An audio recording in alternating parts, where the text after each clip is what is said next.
Hello everyone, আসসালামু আলাইকুম। আমি গ্ল্যামার একাডেমি থেকে ঝুমু বলছি। কেমন আছো তোমরা সবাই? আশা করছি খুব ভালো আছো। আজকে তোমাদের সাথে সফট একটা আই মেকআপ শেয়ার করব। এদিকে আমি কাজলটাই একটু বোল্ড অ্যান্ড ফোকাস রাখার ট্রাই করেছি।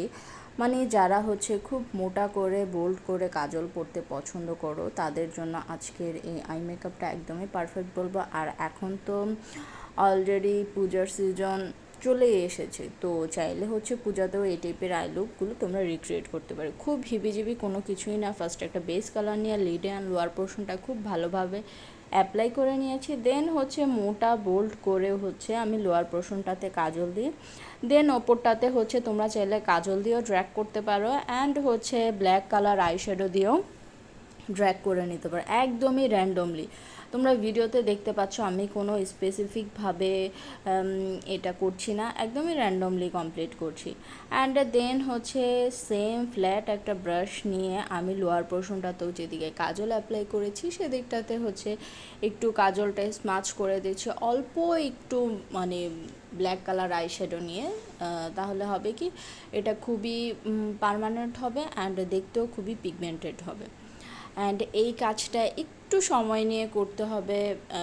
যেই আই লুকগুলো যতটা সিম্পল দেখা যায়, বাট করতে গেলে অতটা সিম্পল মনে হয় না। আই লুকগুলোতে প্রচুর কাজ থাকে।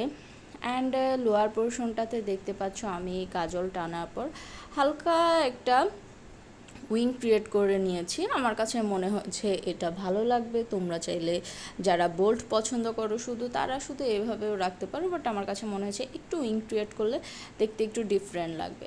অ্যান্ড সেটাও আমি ব্রাশ দিয়েই ক্রিয়েট করে নিচ্ছি। এদিকে আমি কোনো ব্রাশ যখন আমি ইউজ করেছি, কাজলটা তো একবার বোল্ড করে করলামই, দেন বাদ বাকি যেটা কমপ্লিট করেছি পুরাটাই ব্রাশের সাহায্যে ক্রিয়েট করেছি।